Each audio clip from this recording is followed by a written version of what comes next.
So what's going on, social media land, tool groupies, backwoods mechanic here, backwoods hippie garage. Contract myself out. I fix a little bit of everything, like I said. And right now, I'm working on this press. It's a big old steam press. You know, you hit these two buttons here, raise it up, hit the two green ones, lowers it down. You know, you press flat things on it, table linens, table napkin, anything flat and obligated. Kind of like these types of presses, a little hot head right here. But I work on this kind of stuff from time to time. And, well, the owner called me after hours to come in and look at this because it's got a leak, you know. And one of the steam lines right back here, little copper line is leaking, spraying up against it and whatnot. And, you know, he's like, oh, well, I can fix that. And except it goes in behind all this mess right here. And underneath it, it was leaking also. It's because there's a secondary leak, and this thing's going to have to be took apart. Now here's what the back of our press looks like. As you can see, there's the head of it, the blade of it. Let's take a look at what we're looking at right here. Ajax press. There's the model, serial number. This thing's quite old. You know, old for a press. It's not as old as some of the really old ones. You know, when you're getting your hands on the really old ones, whenever they're green, because them suckers are old.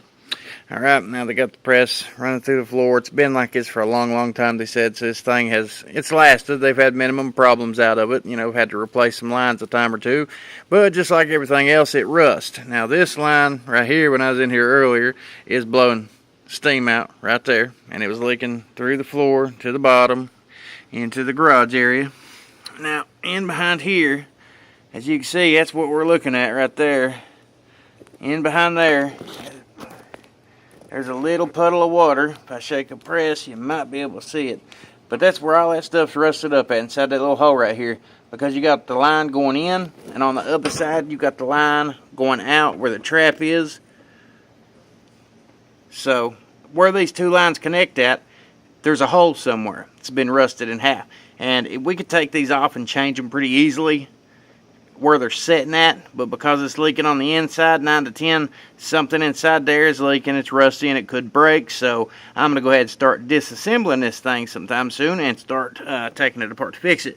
But as you can see, we got the 4 fasteners right there that holds all that on, which goes straight up to the bottom of this press.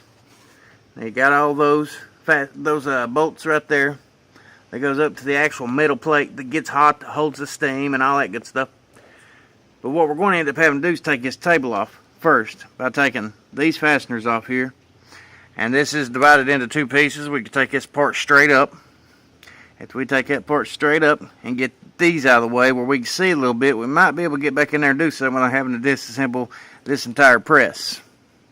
Now we'll start all this by taking them 4 fasteners loose on the bottom. We've got flathead screws on top. They usually don't move. And we'll come right over here. We're going to use our ATD set for this, my pick up and go set. And it's, I'm guessing 7/16. We'll take it and get started. Now considering it is after hours, the boiler pressure, all that stuff's turned off, blown down. But I've had this off for the whole duration of the day. So this thing, make sure there's no leaks, any steam coming in and out, because we know it's going to be safety first so we don't get burned up.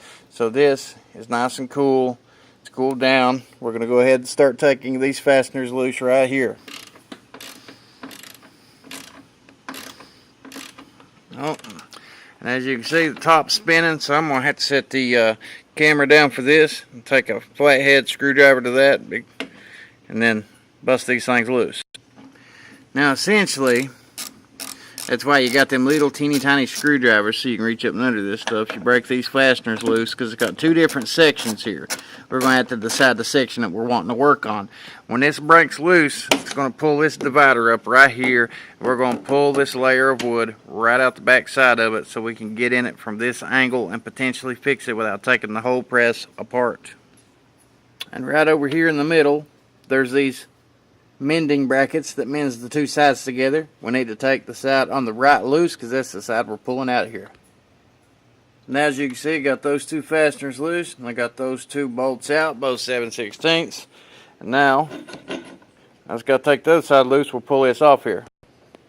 Then you got just enough room to turn this thing sideways and pull it straight out. Either side that you can get to, in my case, it is the left side here. And now, sorry for the focus, now we will be able to actually look inside here. Got the table sitting here. Now we can actually get inside here and get down to business. Now we can see exactly what we're going to be working with. Oh yeah, you can see back in there where it's nice, moist, rusty, that this thing is leaking somewhere inside of there. So what we can go ahead and do whenever I get started on this is take these loose, get all this stuff out of my way, and then see if I can thread these pipes out. Go ahead and replace these pipes, put new pipes in, see if I can get closer inside there to see what's going on. If not, then I'll have to take these fasteners loose on each side, and I can pull this entire piece straight up. Hopefully I won't have to unbolt this. If I do, it's just 3 there, and then these 4 on the bottom. I can take this top, get it out of my way, put in new seals and all that. Take these 4 fasteners loose, pick this whole thing up out of here, as long as these lines are disconnected, and then I can put new piping from the inside all the way down to the bottom, the exact same size as all these, and redo the entire thing. Essentially, if you're working on anything like this, that is exactly what you're going to want to do. So, once again, you don't necessarily have to take these off. Once you got this far, if you got somebody strong enough that can help you lift this out of here, a man, woman on each end, take these 4 fasteners off. It loosens this up. Get these lines loose. You can pick this whole thing up out of here, and you can see exactly what your problem is down inside of that, from the bottom side, top side, either one.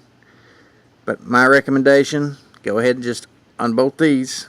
If you can manage it, get it out of the way. Look through the top, take this apart, look through the bottom, replace all of it while you got it out. That way you don't have to repeat this step again in the future.